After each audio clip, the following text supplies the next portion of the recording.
kejujuran itu akan berbuah manis. Telah kita dengarkan landasan ayat yang menjadi landasan kaidah pada kaidah ke-22. Mari kita dengarkan suara qari yang saya cintai karena Allah. Semoga ini akan menggetarkan hati kita dari bacaan Quran yang dilantunkan oleh lisan beliau. Innahu man yattaqi wa yasbir fa innallaha la yudhi'u ajral muhsinin. Ayat ini adalah surat Yusuf, salah satu surat yang sangat menawan sebagaimana surat-surat yang lainnya. Keunikan dari surat Yusuf tentunya terstruktur histori tentang kisahnya Nabi Yusuf dari pertama sampai yang terakhir.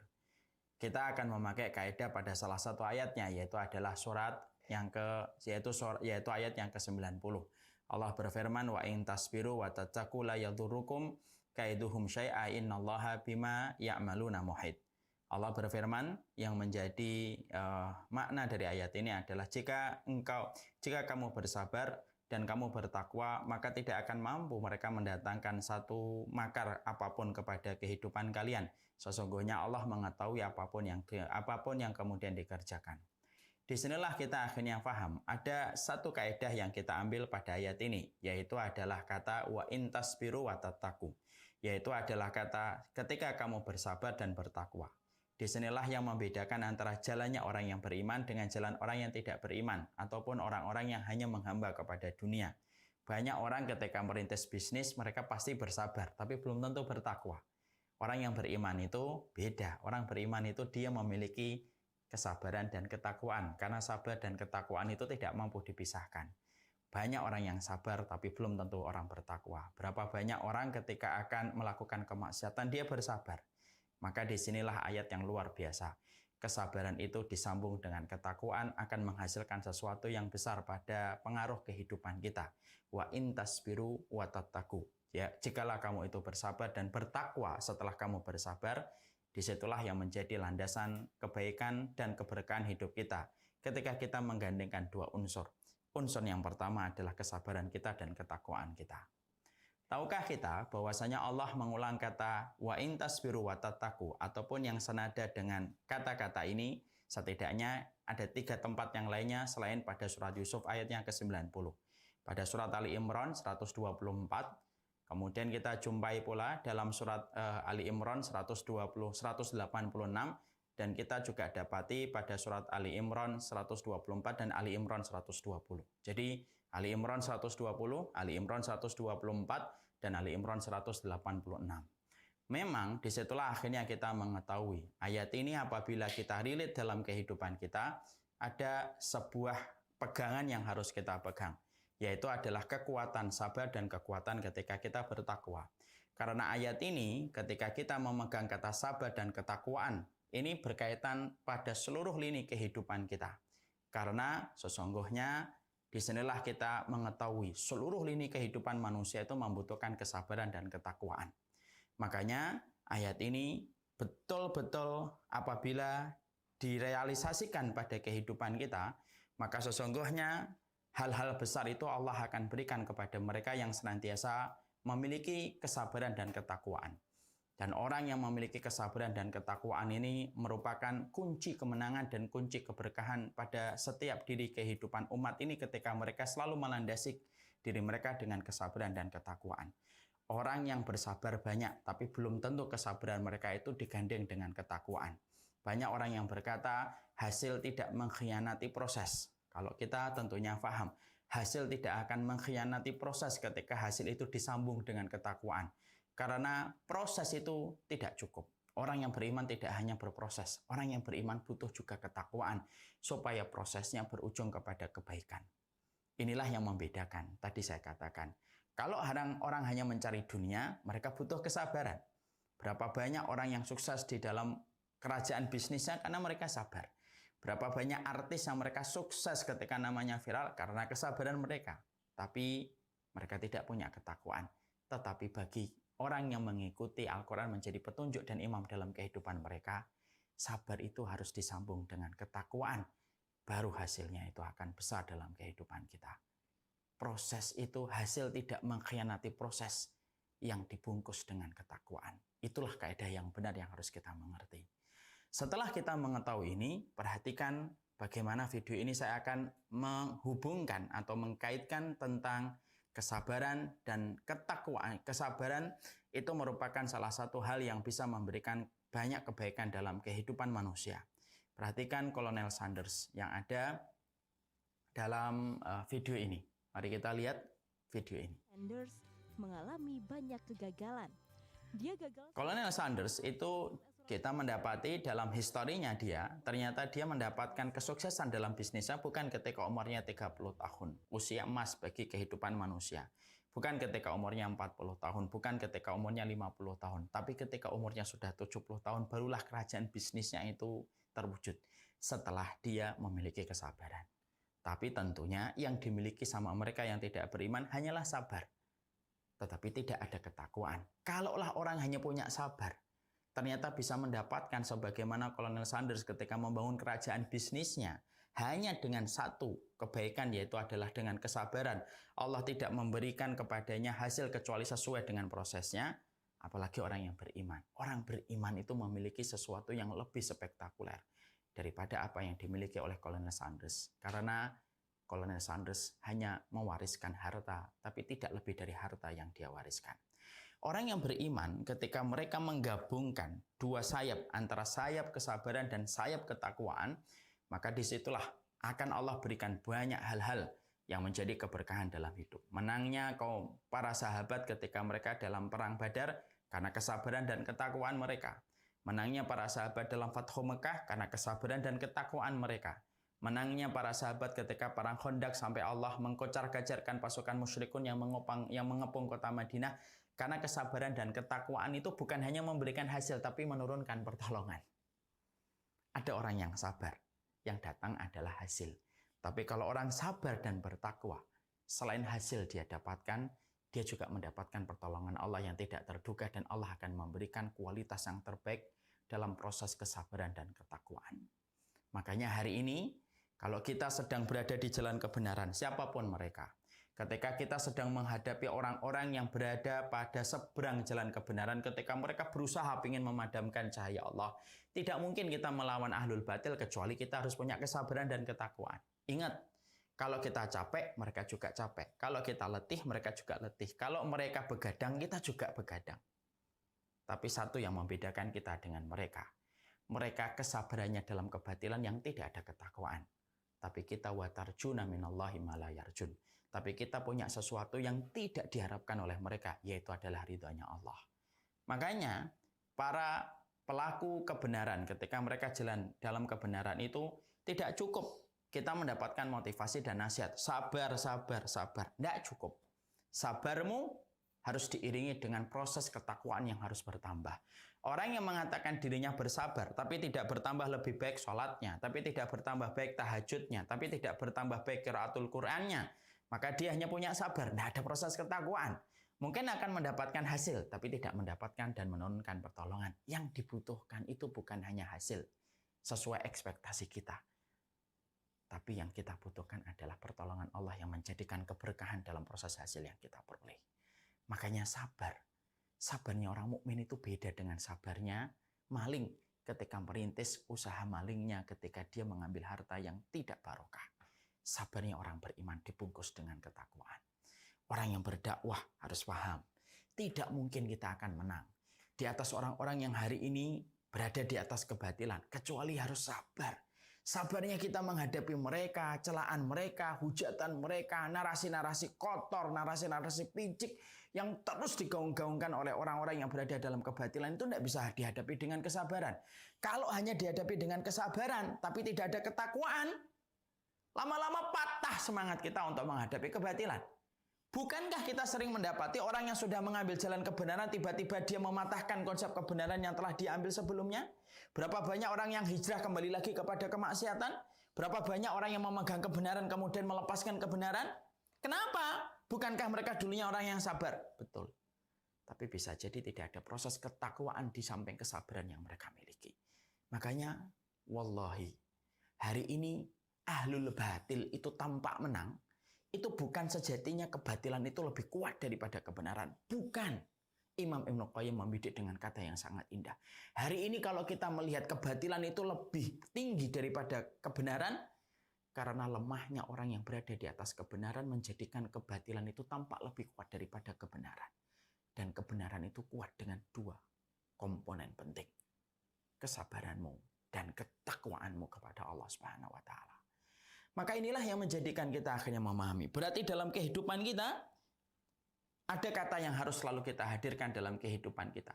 Kata yang selalu harus kita hadirkan dalam kehidupan kita adalah bala intasbiru wa tattaqu. Sabarlah, bertakwalah, sabar dan bertakwa. Sabar yang ditambah dengan ketakwaan kita kepada Allah. Karena sesungguhnya kesabaran dan ketakwaan itulah yang akan mendekatkan pertolongan Allah sekaligus memberikan hasil yang sesuai dengan apa yang kita harapkan.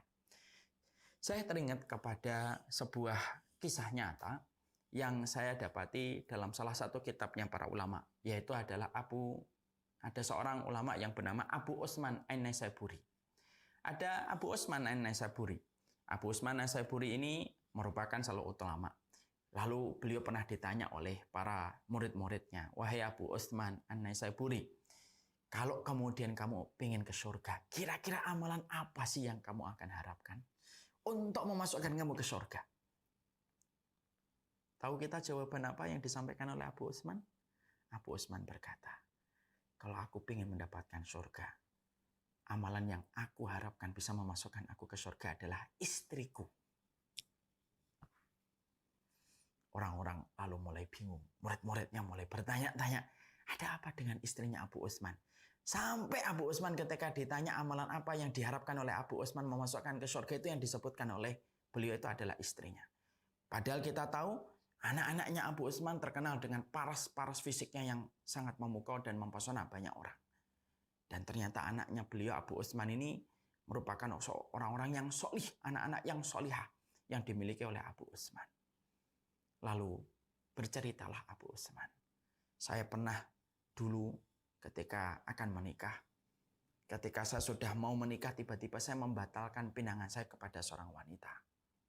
Lalu akhirnya saya terlibat lagi dalam sebuah proses pernikahan berikutnya. Dalam pernikahan berikutnya ternyata saya menjumpai dan mendapati istri yang akhirnya saya nikahi, ternyata wajahnya berkoreng dan ternyata punggungnya juga berkoreng.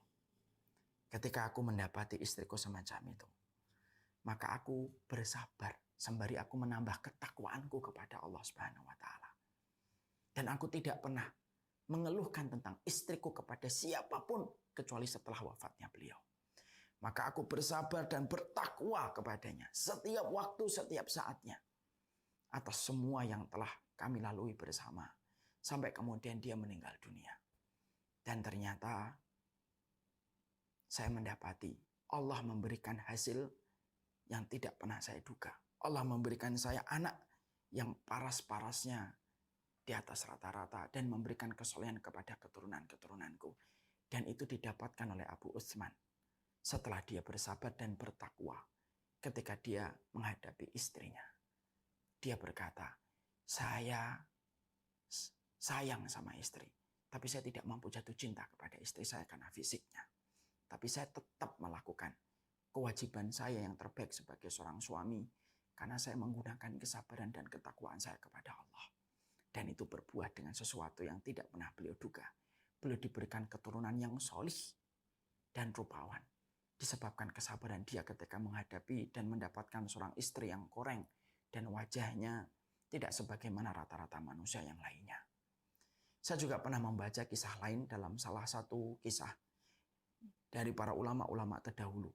Ada seorang ulama yang dia mendapati dan menjumpai istrinya dalam kondisi sangat cerewet. Apapun dikomentari oleh istrinya. Tapi dia bersabar mendapatkan istri yang semacam itu. Sampai akhirnya kesabaran itu betul-betul dia niatkan hanya untuk Allah mengharapkan pahalanya. Dan dia terus bertakwa ketika dia mendapati istrinya semacam itu. Lalu kemudian dia memiliki anak. Anaknya solih, anaknya taat kepada Allah. Lalu kemudian anaknya ketika akhirnya menjadi ulama besar, anaknya berkata, saya mendapatkan makom dan kemudahan untuk mencari ilmu dan menyampaikan ilmu. Karena wasilah bapak saya yang bersabar menghadapi ibu saya. Ketika dia diberikan ujian lewat semua omongan dan celoteh yang dimiliki oleh ibu saya. kepada suaminya, yaitu adalah kepada bapak saya. Disitulah kita akhirnya paham. Sabar dan ketakwaan itu bergandengan. Orang yang sabar aja tapi tidak ada ketakwaan, maka sesungguhnya itu salah. Kaidah ini disampaikan oleh beliau sang penulis buku untuk betul-betul mengkoreksi kita, mengevaluasi kita.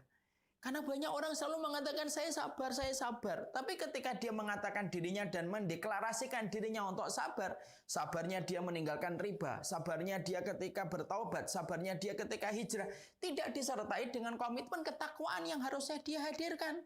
Padahal sabar dan ketakwaan itu saling memanggil dan mereka tidak terpisah. Sabar memanggil takwa, takwa memanggil sabar. Ada orang yang bertakwa tidak sabar, banyak.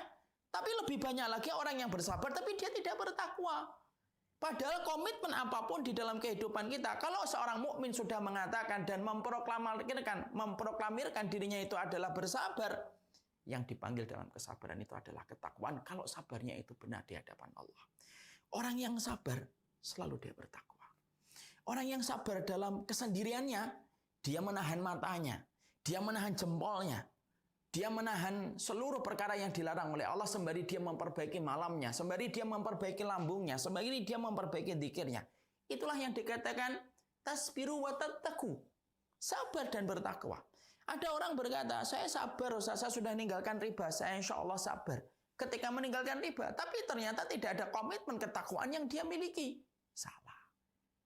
Sebuah perkara kehidupan itu harus kita realisasikan sesuai dengan kaidah Quran. Sabar dan takwa itu bergandengan setiap waktu dan setiap saatnya. Ketika sabar dan bertakwa, disitulah banyak perkara yang tidak terduga akan muncul pada kehidupan kita. Kenapa banyak orang selalu berkata, saya udah sabar Ustaz, tapi kenapa kok pertolongan Allah tidak datang? Jawabannya ada surat Yusuf 90. Ketika kamu bersabar, saya bersabar, tapi kenapa kok tidak dapat pertolongan?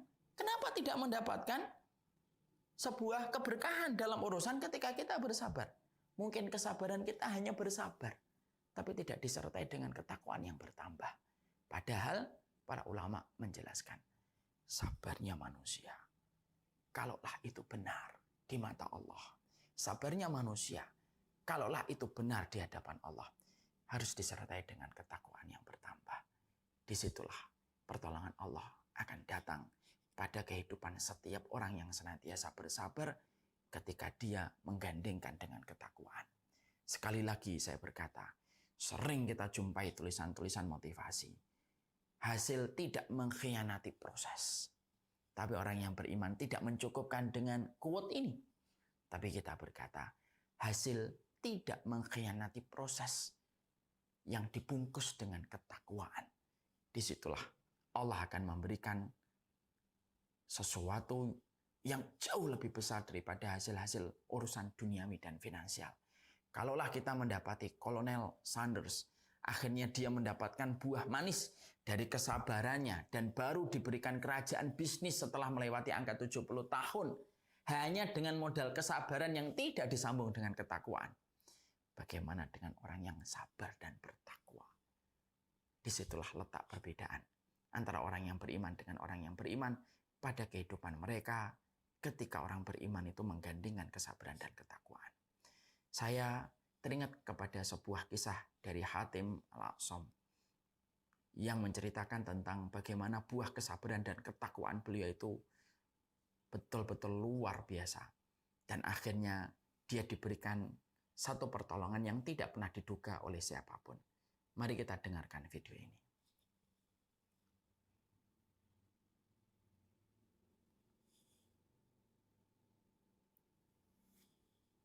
Di sini kita mendapati Abu Hatim, Hatim Al-A'sam. Bagaimana beliau ketika beliau sabar, lalu mencari ilmu, lalu anaknya yang luar biasa memberikan motivasi kepada bapaknya untuk belajar. Allah memberikan pertolongan atas kesabaran dan ketakwaan Hatim Al-A'sam. Bagaimana akhirnya keluarga tersebut mendapatkan dinar berlimpah disebabkan pertolongan Allah bagi mereka yang sabar dan bertakwa itu kadang-kadang tidak mampu dilogika oleh perasaan manusia. Tidak mampu dilogika oleh rasionalitas manusia. Makanya inilah jawaban dari pertanyaan kita dalam kaidah kehidupan. Saya sudah sabar ninggalkan riba, Ustaz. Saya sudah sabar ninggalkan dia untuk tidak lagi berzina. Saya sudah sabar untuk meninggalkan profesi yang haram. Saya sudah sabar, Ustaz, ketika harus memperbaiki sholat. Saya sudah sabar ketika saya meninggalkan dosa ini. Tapi kenapa pertolongan Allah itu lambat datang dalam kehidupan saya setelah saya melakukan semua kesabaran ini? Jawabannya simpel. Kesabaran itu tidak cukup sampai terbungkus dengan ketakwaan yang bertambah di hadapan Allah Subhanahu wa taala. Maka katakanlah kepada anakmu yang kamu didik, katakanlah kepada istrimu yang kamu didik, sabar dan takwa itu harus bergandengan. Mendidik anak, sabar dan takwa. Sabar menghadapi polanya anak, sabar menghadapi semua yang dilakukan anak kita. Tapi tidak cukup hanya sabar. Harus ditambah dengan ketakwaan kita yang harus bertambah ketika kita telah bersabar menghadapi anak kita. Inilah yang menjadikan kita memahami kaidah 22. Ternyata ini merupakan jawaban dari pertanyaan kita. Apakah sabar itu cukup? Tidak cukup. Sabar harus digandeng dengan proses ketakwaan yang benar. Apakah sabar langsung menjadikan kita mendapatkan pertolongan dari Allah? Belum tentu. Sabar yang disusul dengan ketakwaan itulah yang menjadikan mereka dimenangkan oleh Allah. Mari kita tutup dengan sebuah renungan dari sirahnya Rasulullah SAW.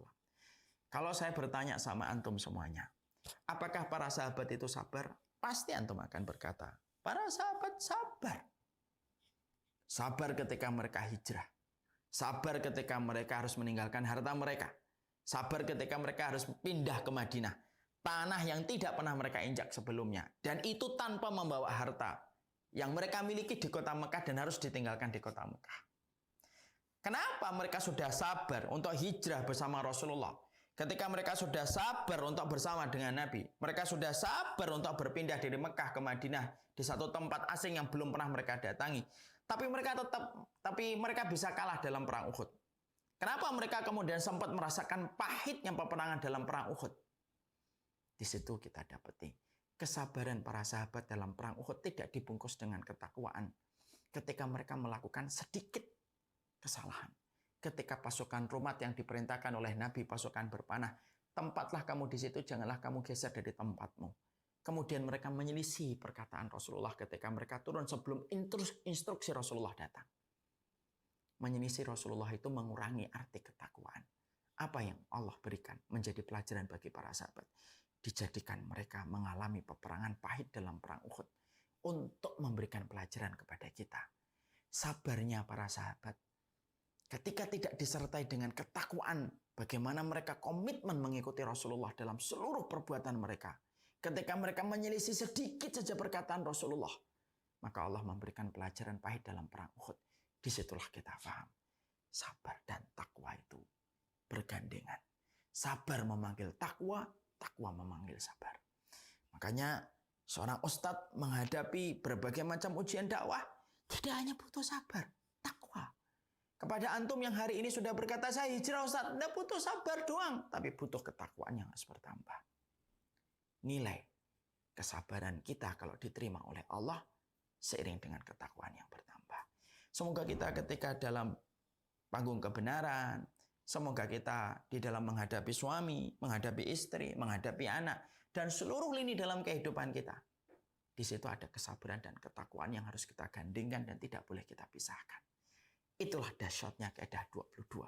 Tidak hanya sabar, tapi dibutuhkan ketakwaan yang bertambah seiring dengan nilai kesabaran yang kita berikan pada kehidupan kita. Semoga Allah memberkahi kita. Semoga kita akhirnya tahu sabar dan takwa itu tidak terpisahkan. Sebagaimana apa yang dikatakan oleh Allah setidaknya di 4 ayat di dalam Al-Quran. Wa may yattaqi wa yasbir. Sesungguhnya barang siapa yang bertakwa dan bersabar, fa innallaha la yudhi'u ajral muhsinin. Allah tidak akan pernah menyia-nyiakan pahala orang yang telah berbuat baik. Semoga Allah memberikan kebaikan dan keberkahan kepada kita. Sekarang kita lanjutkan pada kaidah 23.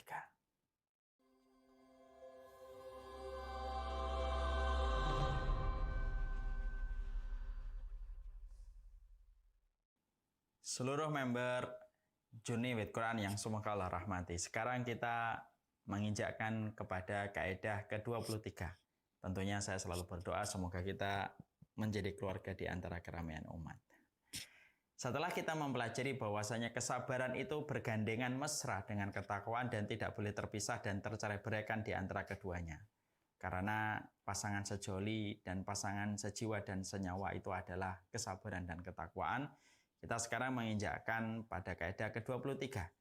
Sebelum kita menjabarkan, memahami tentang kaidah 23 ini, mari kita dengarkan lantunan suci ayat yang menjadi kaidah pada pembahasan kaidah 23. Dari seorang qari yang saya cintai beliau karena Allah, semoga Allah memberkahi keluarganya. Wa'tul buyuta min abwabiha. Landasan pada kaidah 23 terletak pada surat Al-Baqarah 189. Ayatnya panjang dan kita tidak membahas secara keseluruhan. Karena sejatinya ayat ini pada surat Al-Baqarah 189 bercerita tentang kebiasaan orang musyrik ketika mereka habis tawaf. Mereka tidak mendatangi rumah mereka melalui pintunya, tetapi melalui tempat-tempat dan melalui jendela-jendela yang mereka tidak masuki, yang mereka masuki ketika mereka pulang dari tawaf. Lalu Allah memperingatkan mereka dan Allah menyampaikan di dalam surat Al-Baqarah 189, wa'tul buyuta min abwabiha. Datangilah rumahmu dari pintu-pintunya. Masya Allah. Kaidah ini, ayat ini menggambarkan betapa tingginya pemilihan kata yang Allah berikan pada kalamnya di dalam Quran. Karena sesungguhnya Allah itu ketika menyampaikan wa'tul buyuta min abwabiha, datangilah rumah-rumahmu dari pintunya, itu memberikan banyak sekali pelajaran-pelajaran yang kita bisa petik dan kita bisa realisasikan serta kita kaitkan kaidah-kaidah kehidupan kita sesuai dengan ayat ini. Maka inilah yang menjadikan kita memahami betul bagaimana wa'tul buyuta min abwabiha memberikan kepada kita pelajaran-pelajaran yang harus kita ketahui supaya kita bisa menggunakan kaidah ini pada kenyataan hidup kita sehari-hari. Yang pertama, di dalam penggunaan kaidah ini akhirnya kita paham, di dalam kita mendekat kepada Allah Subhanahu wa taala, maka kita harus sesuai dengan jalan yang Allah berikan. Sebagaimana kita mendatangi rumah melalui pintunya, sebagaimana kita pula harus mendatangi Allah ketika kita beribadah, maka harus melalui dengan petunjuknya. Banyak orang yang mendatangi Allah tetapi tidak menggunakan petunjuk Allah. Banyak masyarakat kita yang suka berkata, yang penting itu niatnya. Allah itu maha tahu apapun yang kita lakukan, nggak usah dipusingkan dengan petunjuk dan tidak usah dipusingkan dengan dalil. Perkataan ini tampaknya benar, tetapi sejatinya tidak benar secara utuh. Keikhlasan itu penting, niat itu penting. Tapi petunjuk yang benar itu juga sama pentingnya sebagaimana niat. Orang yang beribadah tanpa niat yang benar, ibadahnya tertolak. Sebagaimana orang yang beribadah niat yang benar tanpa melalui petunjuk yang benar, itu pun ibadahnya tertolak. Makanya mendatangi rumah sesuai dengan pintu-pintunya, maka sama pula mendatangi Allah itu sesuai dengan petunjuknya. Orang yang hanya bermodal semangat ketika mendatangi Allah, tetapi tidak melalui petunjuk dan jalan yang telah disampaikan oleh Rasul dan disampaikan oleh Al-Quran, sejatinya dia mendatangi rumah tidak sesuai dengan rumah-rumah, tidak sesuai dengan pintu-pintunya. Saya jadi teringat kepada sebuah kisah yang pernah disampaikan oleh Imam Malik. Imam Malik pernah ditanya oleh salah satu orang yang berkata, saya ingin umrah, lalu dari mana saya mengambil miqat? Maka kemudian Imam Malik berkata dari Dzul Khulaifah, karena orang yang bertanya datang dari kota Madinah. Maka kemudian akhirnya ketika Imam Malik ke Dzul Khulaifah, ke tempat miqat tersebut, dia tidak menjumpai orang yang tadi bertanya. Imam Malik lalu mencari mana orang yang tadi bertanya, dari mana dia mengambil miqat. Ternyata pertanyaan Imam Malik terjawab. Apa itu? Ternyata dia melihat dari kejauhan ada titik hitam yang semakin besar titik hitam itu mendekat kepada Dzul Khulaifah. Imam Malik tiba-tiba penasaran, apakah titik hitam orang yang mendekat kepada Dzul Khulaifah ini adalah orang yang tadi bertanya kepada beliau? Ternyata benar. Yang datang kepada beliau adalah orang yang tadi bertanya. Lalu kemudian Imam Malik berkata kepada beliau, kemana kamu mengambil miqat? Bukankah miqatnya di sini, di Dzul Khulaifah? Maka orang itu berkata, innaha amyalun izituha. Betul, saya mengambilnya miqat dari Dzul Khulaifah. Cuma saya menambah beberapa mil ke belakang supaya tambah pahala saya di sisi Allah. Lalu kemudian Imam Malik tersenyum dan kemudian membacakan satu ayat. Falyahdharil ladzina yukhalifuna an amrihi an tusibahum fitnah aw yusibahum adzabun alim. Hati-hati terhadap orang yang menyelisih perintah Rasulnya, akan mendapatkan fitnah ataupun mendapatkan adab yang pedih. Kamu tidak mendapatkan pahala kalau menyelisih apa yang telah ditetapkan oleh Rasulullah.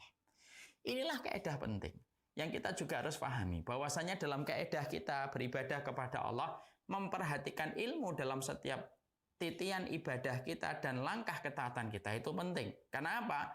Sebagaimana kita mendatangi rumah harus melalui pintu-pintu resminya untuk mendatangi rumah kita, maka sesungguhnya mendatangi Allah itu lebih layak untuk memperhatikan pintunya yang benar, supaya kita tidak tersesat.